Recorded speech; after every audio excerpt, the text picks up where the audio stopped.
에게 함께 하시기를 간절히 축원합니다. 예수님이 승천하시면서 아버지께서 약속하신 것을 기다려라 해서 말씀하시는데요. 그것이 바로 성령님이죠.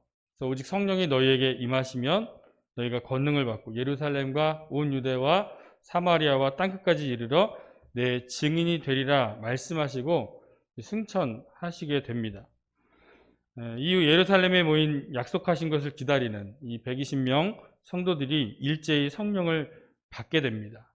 그리고 성령 받은 이후에 놀라운 일들이 일어나게 되는데요. 이 말씀을 찾아보면서 확인하면서 좀 정리해 보도록 하겠습니다. 사도행전 2장 41절입니다. 앞에도 나와 있습니다. 그 말을 받은 사람들은 세례를 받음에 이날의 신도의 수가 3,000이나 더하더라. 베드로의 오순절 설교죠. 이로 인해서 세례받은 사람이 3,000명이나 되었습니다. 4장 4절입니다. 4장 4절. 말씀을 들은 사람 중에 믿는 자가 많으니 남자의 수가 약 5,000이나 되었더라. 베드로와 요한이 공회에 잡혔을 때이죠.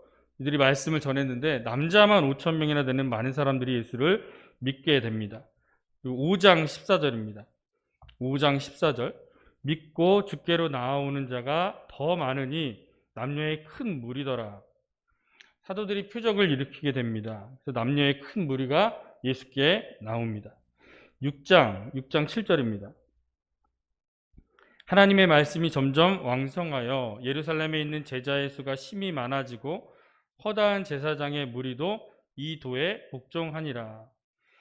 구제 문제로 7 일꾼을 세우게 된 뒤에 제자의 수가 더 많아지게 됩니다. 그리고 심지어 허다한 제사장 무리까지도 예수를 믿게 된 것을 보게 됩니다. 이들은 잡아가둬도 능욕을 받아도 이를 기쁘게 여기며 날마다 예수를 그리스도라고 가르치며 전도하기에 힘쓰게 되면서 예루살렘 교회는 정말 폭발적인 부흥을 경험하게 됩니다. 자, 그런데 문제는 그 부흥이 아직 예루살렘이라는 지역에 머물러 있었다라는 것이죠. 1장 4절의 말씀과 같이 약속하신 것을 기다려서 성령을 받았습니다. 근데 1장 8절의 말씀, 예루살렘과 온 유대와 사마리아와 땅끝까지 이르러 증인이 되어야 하는데 그들은 아직 예루살렘에 머물러 있었다라는 것이죠. 서로 떡을 떼고 교제를 나누며 기쁨이 충만한 교회가 되었지만 이후에 땅끝으로 복음 전하는 사역이 더 이상 이루어지지 않았다라는 것입니다. 보통 교회가 세워지는 과정을 보면요, 개척을 해서 이제 많은 성도님들이 오시고 부흥을 하여 성장을 합니다. 그리고 안정적이게 되면서 이렇게 예루살렘 교회의 모습과 같이 그 상황을 안주해 버리는 경향이 있습니다. 또 개척하고 전도하고 이 교회를 세우는 일이 매우 힘들었기 때문에 더 이상 어렵고 힘든 일을 다시 하고 싶지 않을 것입니다. 그리고 성도가 없을 때는 정말 뜨겁게 복음 전도하고 복음 전하고 영혼들을 구원하려 애썼지만 어느 정도 모이고 교회가 안정적이게 되면 오히려 새로운 사람이 오는 것이 좀 불편해하는 경향도 있습니다. 그리고 그 상황과 또 그 현실에 안주함으로써 더 크게 부흥하고 성장하는 이 성령의 역사가 일어나지 않게 되는 것이죠. 예루살렘 교회는 이 성령을 통해서 복음이 증거되고 많은 영혼들이 주께 돌아오면서 교회가 든든히 세워지게 됩니다. 그러나 지금의 상황과 형편에 안주하려는 그들의 마음과 생각이 성령을 제한하고 또 성령의 역사가 이어나가지 못하게 했다는 것입니다. 그런데 성령을 제한하고 이 성령의 역사에 동참하지 않으면 어떻게 되겠습니까? 첫 번째로 다른 사람에게로 옮겨갑니다. 내가 해야 할 일을 안 하면 성령의 역사는 제한을 받습니다. 그러나 나를 통해 이 성령의 역사가 안 일어날 뿐이지 다른 사람에게로 옮겨간다는 것이죠. 그래서 내가 받아야 할 하나님의 그러한 귀한 상급과 면류관을 잃어버리게 되는 것이죠. 두 번째, 상황을 바꾸십니다. 여기가 좋사오니 하면서 안주하고 머무르게 될 때 이제 어쩔 수 없이 흩어지게 되는 상황을 만드시죠. 지금까지 교회가 확장되는 과정을 보면요, 잘 돼서 평안해서 부흥해서 이렇게 흩어지는 것보다는 오히려 문제 가운데 흩어지게 된 것을 보게 됩니다. 의견이 맞지 않거나 또 주장하는 그런 강조점이 달라서 교회가 갈라지고 또 새로운 교단도 세워지게 됩니다. 상황이 어려워지는 가운데 계속해서 성령의 역사는 진행되어 가는 것을 보았습니다. 이 예루살렘 교회에 머물러 있던 그들이 세상에 흩어지게 된 사건이 있었는데요. 땅끝까지 복음을 증거하며 이 성령의 역사가 다시 일어나게 되는 사건은 바로 스데반 순교 사건이었습니다. 스데반 순교 사건은 단순히 한 사람의 죽음 이야기고 또 기독교 최초의 순교 사건만이 아닙니다. 이 사건 이후에 어떻게 성령의 역사가 이루어가는지를 우리는 보게 될 것입니다. 본문 8장 1절을 보겠습니다. 사울은 그가 죽임당함을 마땅히 여기더라. 그날에 예루살렘에 있는 교회에 큰 박해가 있어 사도 외에는 다 유대와 사마리아 모든 땅으로 흩어지니라. 스데반 순교 사건과 함께 예루살렘 교회에 큰 박해가 있게 됩니다. 그래서 사도 외에는 모든 성도들이 예루살렘 밖으로 흩어지게 되죠. 진작에 흩어져서 예수님의 지상 명령을 이루어야 하는데 큰 박해로 인해 강제적으로 흩어지게 되었다는 것입니다. 그런데 박해로 인해 흩어진 이 성도들이 어떻게 하냐면 4절을 보겠습니다. 그 흩어진 사람들이 두루 다니며 복음의 말씀을 전했어요. 박해로 인해 흩어지게 되니까 흩어지게 되었는데 이 상황 가운데 복음이 전파되게 된 것이죠. 그래서 이 스데반의 죽음은 요한복음 12장 24절의 말씀과 같이 이루어지게 됩니다. 요한복음 12장 24절 내가 진실로 진실로 너희에게 이르노니 한 알의 밀이 땅에 떨어져 죽지 아니하면 한 알 그대로 있고 죽으면 많은 열매를 맺느니라. 한 알의 밀과 같이 이 스데반의 죽음 이후 많은 열매를 맺게 됩니다. 그래서 스데반이 죽는 것으로 끝나지 않았습니다. 기독교 박해로 인해 교회는 어려움을 당하는 것 같습니다. 이를 계기로 다시 성령의 역사가 시작이 되었던 것이죠. 현실에 안주하는 그들의 생각에 매여 있고 또 예루살렘 지역에 머무르던 이 성령의 역사, 이 생명의 역사가 바로 스데반 순교 사건을 계기로 다시 움직이기 시작했다는 것입니다. 교회에 오래 다니면 아는 사람도 이렇게 많아지죠. 관계도 또 두터워지고요.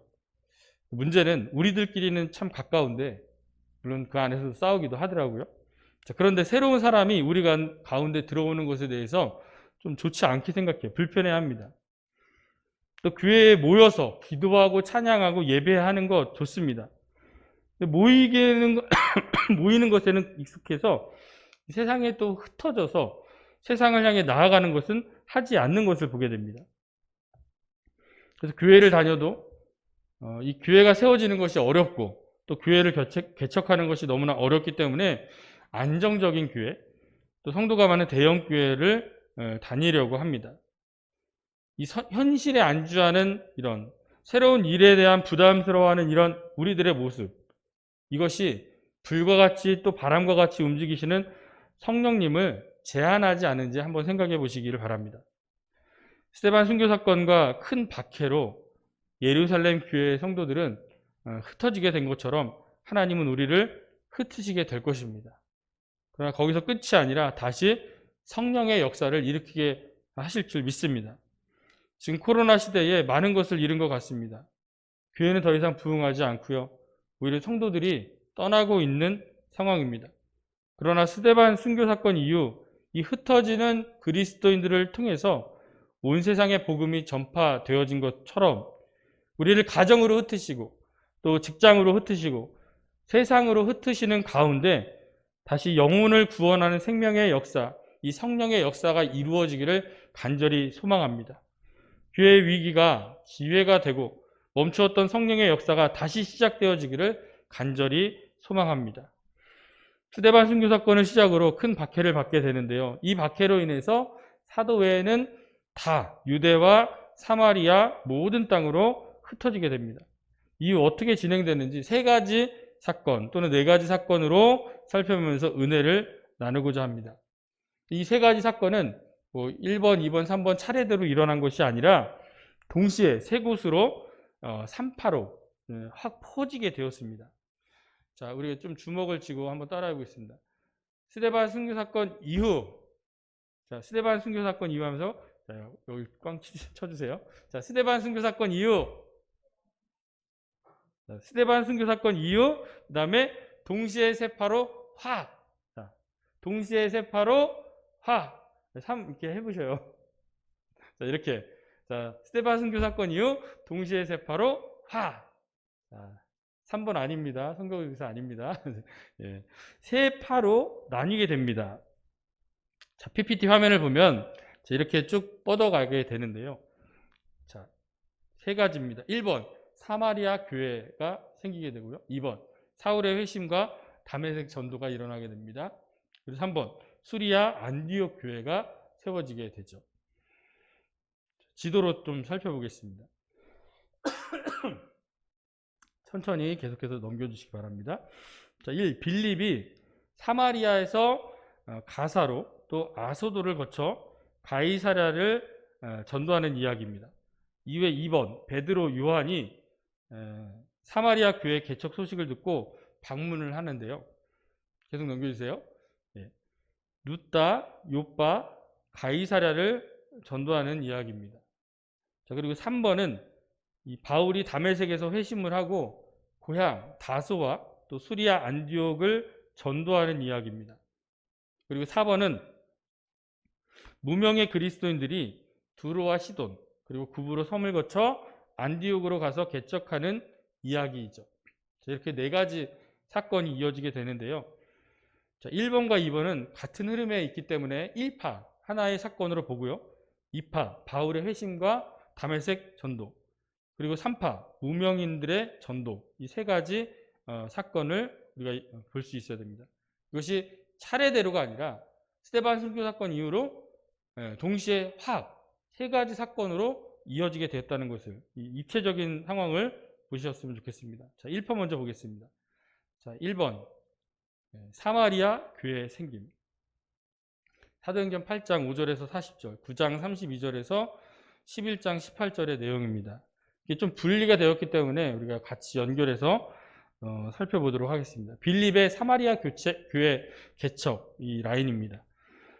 본문 8장 1절부터 봅니다. 성경을 보면서 설명을 드리도록 하겠습니다. 자, 8장 1절에 그날에 스데반 순교 사건이죠. 자, 3절 이때 처음 사울이 등장하게 됩니다. 자, 4절 흩어진 사람들이 두루 다니며 복음의 말씀을 전합니다. 자, 그리고 5절에 7 일꾼 중 하나인 빌립도 사마리아로 내려가게 되죠. 그리고 그리스도를 백성에게 전파합니다. 그런데 다시 1절을 보면 사도들은 흩어지지 않았고요. 본부인 예루살렘을 지키고 있는 상황이에요. 그리고 나서 이제 빌립이 이제 사마리아로 내려가는데요. 빌립의 두 가지 활약을 먼저 살펴봅니다. 첫 번째, 전도자 빌립의 활약. 자, 사마리아 교회 설립이죠. 자, 흩어져서 사마리아 교회로 갔는데 거기에서 교회를 세우게 됩니다. 8장 6절, 7절입니다. 빌립이 복음도 전하고 또 병들도 고치게 됩니다. 자, 복음이 처음 전파되는 지역을 보면 여러 가지 표적과 기사가 나타나죠.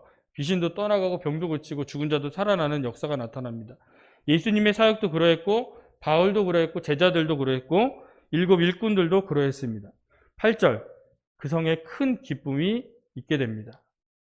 자, 9절부터 13절의 내용을 보면요. 시몬이 빌립의 전도로 세례를 받는 내용입니다.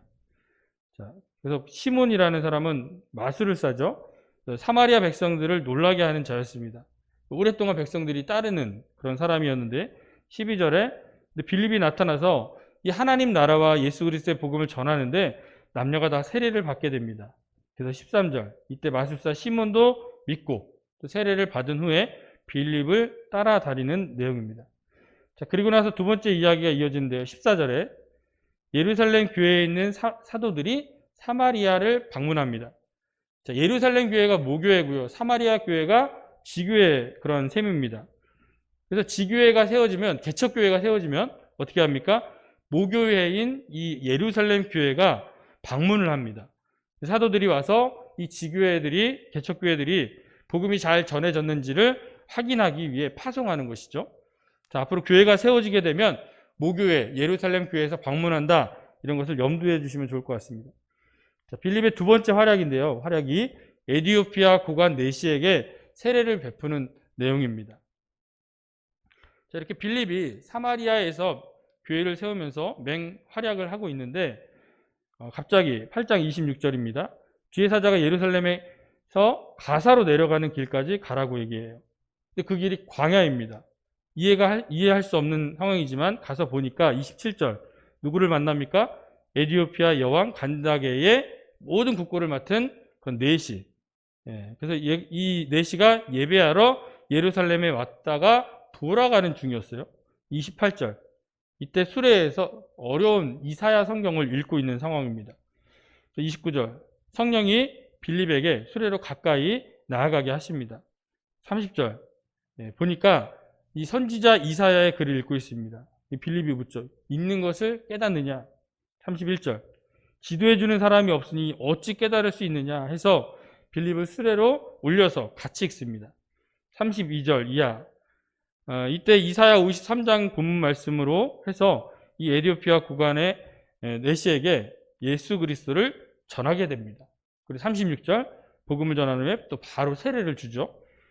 이후에 빌립은 아소도에 나타나서 여려 서릉을 지나다니면서 이 복음을 전하고 어디까지 갔냐? 가이사랴에 이르게 됩니다. 자, 1번 지도를 다시 한번 확인해 보도록 하겠습니다.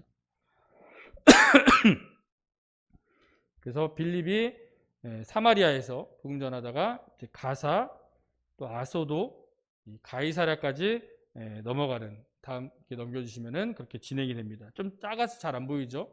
자, 이렇게 처음에 빌립이 이제 사역하게 되는 내용이 나옵니다.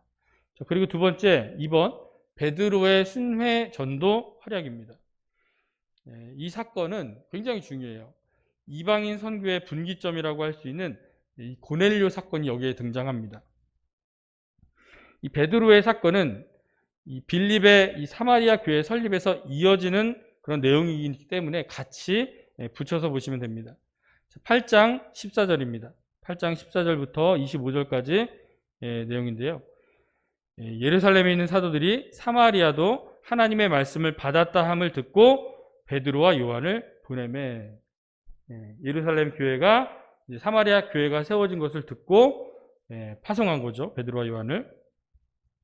그래서 방문을 하게 되는데, 자, 그리고 나서 어디로 가냐면 9장 32절입니다. 9장 32절. 그때에 이렇게 나오는데 어느 때냐면 스데반 순교의 파장으로 사마리아 교회가 세워지게 된 그때예요. 그 33절부터 쭉 보면 이 사마리아를 돌던 베드로가 다시 전도 여행을 하다가 루따에서 중풍병자 애니아를 고치게 되죠. 그리고 여기서 복음을 전합니다. 그리고 36절부터 43절까지는 루따를 떠나서 가까운 요빠로 가게 되고 여기서 죽은 도르가를 살리며 복음을 전하게 돼요. 그러니까 제자들도 예수님처럼 이 죽은 자도 살리며 복음을 전하는 그런 모습을 보게 됩니다. 자, 10장 1절. 자, 여기서 가이사랴로 가는데 누굴 만나죠? 고넬료라는 백부장을 만나게 되죠. 이방인이었지만 하나님을 잘 믿는 경건한 사람입니다. 이때 아직 만나진 않았지만 베드로와 고넬료가 각각 따로 환상을 보게 되는데요. 10장 3절입니다. 제9시는 우리나라 시간으로 6을 더하면 오후 3시죠. 고넬료가 환상을 보고 요빠에 있던 베드로를 부르러 이 자기 부하 신하를 보내게 됩니다. 10장 9절. 여기 6시, 12시죠. 여기서 베드로도 기도하는 중에 환상을 봐요. 13절 쭉 보면은 잡아먹어라.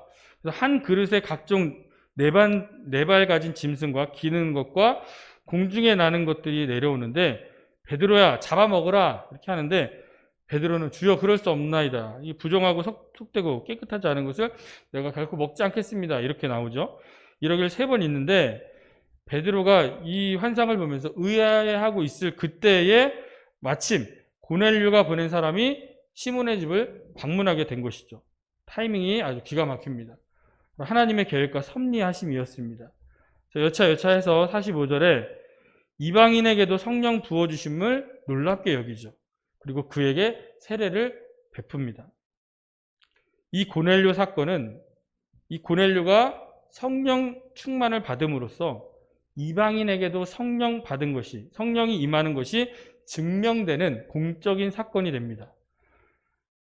예루살렘 수장인 베드로가 이방인에게도 구원이 있다는 것을 알게 되는 중요한 지점으로서 이방인 선교의 분기점이라고 말할 수 있습니다. 이방인이 이 성령을 받고 구원받는 것이 지금은 사실 뭐 당연한 거죠. 당연히 이루어져야 될 일이죠. 근데 그 당시에는 놀라운 일이었다라는 것입니다. 이 고넬료 성령 사건은 이 유대인의 고정관념을 깨버리고 이방 선교의 문이 열리는 아주 역사적인 사건이라는 것을 우리는 알 수 있습니다. 2번 베드로 요한에 대한 내용을 지도를 보면서 정리를 해보겠습니다. 사마리아 소식을 듣고 사마리아로 갔다가 루따, 요빠 그리고 가이사랴 전도까지 이어지는 그런 내용입니다. 자, 여기까지가 1파의 내용이에요. 스데반 순교 사건 이후에 1파의 사건이 이렇게 진행이 되고요. 자, 두 번째 2파 사울의 회개와 다메섹 전도 이야기입니다. 9장 1절부터 30절 내용인데요. 그런데 사울은 어떤 사람입니까? 스데반의 죽음에 대해서 마땅히 여긴 자입니다. 그리고 스데반의 옷을 이 사울의 발 앞에 둔 것을 보면 스데반을 이 법정에 세울 때에 증인이었을 거예요. 보통 증인이 죄수의 옷을 맡아두는 역할을 했기 때문입니다.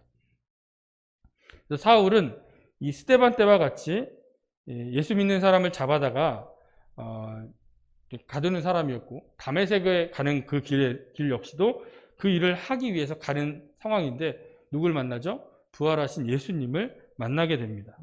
9장 4절부터 보겠습니다. 사울아 사울아 내가 어찌하여 나를 박해하느냐. 그때 예수님의 음성을 듣게 됩니다.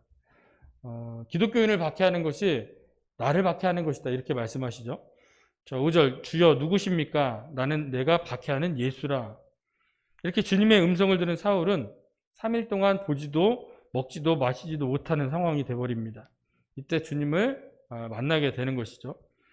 그리고 이 상황에서 다메섹에서 아나니아라는 그런 제자가 있는데 환상 중에 주님의 음성을 듣게 됩니다. 이 들은 말씀은 사울에 대한 말씀인데 15절을 보겠습니다. 주께서 이르시되 가라 이 사람은 내 이름을 이방인과 임금들과 이스라엘 자손들에게 전하기 위하여 택한 나의 그릇이라. 사울에 대한 말씀이죠. 사울을 이방인을 위한 복음 증거자로 부르셨다는 그런 주님의 말씀을 아나니아가 듣게 되고요. 이 말을 또 사울에게 전하게 됩니다.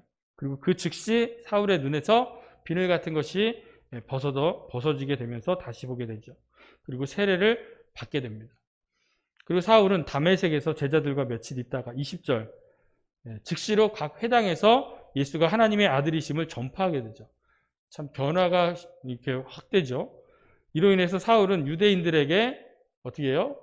죽음의 위협을 당하게 됩니다. 같은 편이었는데 상대편이 돼버렸으니까 위협을 당하게 된 것이죠. 그리고 나서 예루살렘으로 가는데요. 25절과 26절 그 사이에 아라비아의 3년의 과정이 있습니다. 거기서 아라비아에서 3년을 보내게 되는데 이 내용은 갈라디아서 1장 17절에서 19절에서 확인할 수 있습니다. 거기 옆에다가 갈라디아서 1장 17절에서 19절을 기록하시고 나중에 한번 확인해 보시기를 바랍니다. 그 후에 예루살렘으로 가서 이 사울이 제자들을 사귀려고 했는데 어떻게 해요? 제자들은 두려워하죠. 왜냐하면 박해했던 사람이었기 때문에. 이전엔 사울이 기독교인을 박해해왔기 때문에 이 사울을 두려워합니다. 이때 누구의 도움을 받습니까? 바나바죠. 바나바의 도움을 받게 되면서 사도들 앞에서 그를 변론하게 됩니다. 그래서 세가족 양육의 대명사를 바나바라고 이렇게 명칭하기도 합니다. 진짜 사울이 개종을 한 거예요. 이 사실을 알고는 또다시 거기에 있던 유대인들이 그를 죽이려고 합니다. 어제의 친구가 오늘의 적이 된 것이죠. 이 형제들이 그리스도인들이 이 사울을 가이사랴로 데리고 갑니다. 그리고 다소로 보내게 되는데 이곳에서 10년 동안 머무르게 됩니다. 사울의 고향이죠. 이후에 바나바가 사울을 또 데리고 안디옥으로 가게 되면서 이 파를 정리할 수 있습니다. 그래서 지도 이 3번 바울 회심과 초기 전도에 대해서 이렇게 살펴보면요. 쭉 넘겨주시면 저렇게 진행을 하게 돼서 안디옥까지 가게 된 것이죠. 사울은 본래 기독교를 박해하는 헬라파 유대인이었습니다. 스데반의 죽음도 마땅히 여기고 또 예루살렘 교회 남녀를 끌어다가 옥에 가두며 박해했던 자였습니다. 그러나 다메섹에서 주님을 만남으로써 회심을 하게 되고 변화가 됩니다. 그러나 그 전에 그 마음의 변화가 시작된 사건은 바로 스데반 순교 사건이었다는 것이죠. 이후 사울은 바울로 계명을 하여서 자기 생명조차 조금도 귀한 것으로 여기지 않으며 이 복음 증거라는 귀한 사명을 가지고 로마의 통치에 있는 온 나라에 이 전도 여행을 다니면서 복음을 증거하게 된 것이죠.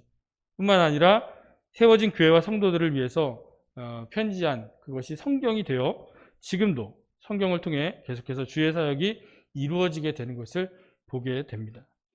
그리고 마지막으로 3파입니다. 수리아 안디옥 교회가 생김. 사도행전 11장 19절에서 22절입니다. 말씀을 좀 보면서 확인해 보겠습니다. 19절에서 20절인데 그때 스데반의 일로 일어난 환란으로 말미암아 흩어진 자들이 베니게와 구브로와 안디옥까지 이르러 유대인에게만 말씀을 전하는데 그 중에 구브로와 브레네 몇 사람이 안디옥에 이르러 헬라인에게도 말하여 주 예수를 전파한다 이렇게 말씀하고 있습니다. 최초의 이방인 교회가 생겨나게 되는데 이때 설립 멤버가 누구입니까? 이름이 나와 있지 않죠. 흩어진 구브로 브레네 사람이다 이렇게 나와 있습니다. 그래서 빌립은 사마리아로 이렇게 가 있을 때 이들은 사마리아를 거쳐서 더 지나가가지고 더 윗동네인 페니키아라고 하죠. 두로와 시돈이에요. 베니게라고 하는 성경에선 두로와 시돈까지 갑니다. 그리고 배를 타서 키프로스라고 하죠. 이 구브로라는 섬까지 가게 되고 또다시 배를 타서 수리아 안디옥 교회까지 가게 됩니다. 자, 11장 20절 중반에 안디옥에 이르러 헬라인에게도 말하여 주 예수를 전파하니. 지금까지 유대인에게만 전파했던 복음을 헬라인에게도 복음을 전할 생각을 했다는 거예요. 지금이야 이방인에게 세상 사람들에게 복음을 전하는 것이 당연한 거죠. 근데 그 당시에는 아주 획기적인 생각이었다는 것입니다. 그래서 베드로에게도 환상을 보여주시면서까지 이 이방인 선교에 대한 생각을 하게 하신 것을 볼 때 그 유대인들에게는 깨지기 힘든 고정관념이었다는 것입니다. 근데 이들은 이방인 선교에 대한 생각을 하게 된 것이 참 대단합니다. 21절을 보니까 주의 손이 그들과 함께 하셨다라고 기록하고 있습니다. 또 이들은 성경에 이름이 기록되지 않은 무명인들이었는데 그럼에도 헬라인에게 복음을 증거하였고 하나님은 그들과 함께 하심으로써 수많은 사람들이 믿고 주께 돌아오게 하신 줄 믿습니다. 지도를 보면서 살펴보겠습니다. 자, 무명인들의 전도인데요. 자, 베니게, 두로와 시돈 지역이죠. 이방인 땅으로 넘어갑니다. 그리고 구브로, 키프로스라고 하는 섬으로 갑니다. 그리고 나서 수리아 안디옥까지 또 배를 타고 옮겨가게 되는 것이죠.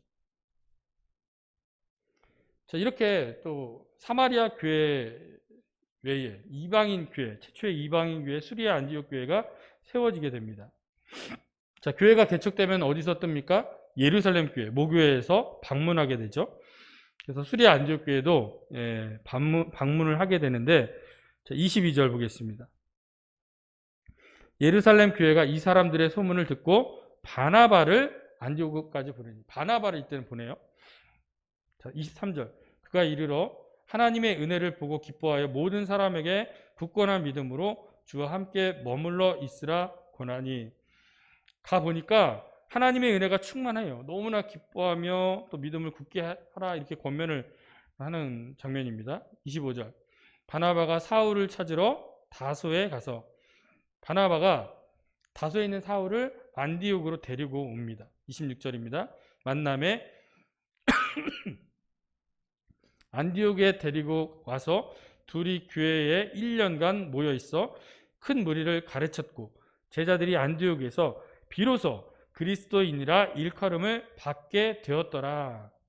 자, 여기서 1년간 목회를 하게 된 거예요.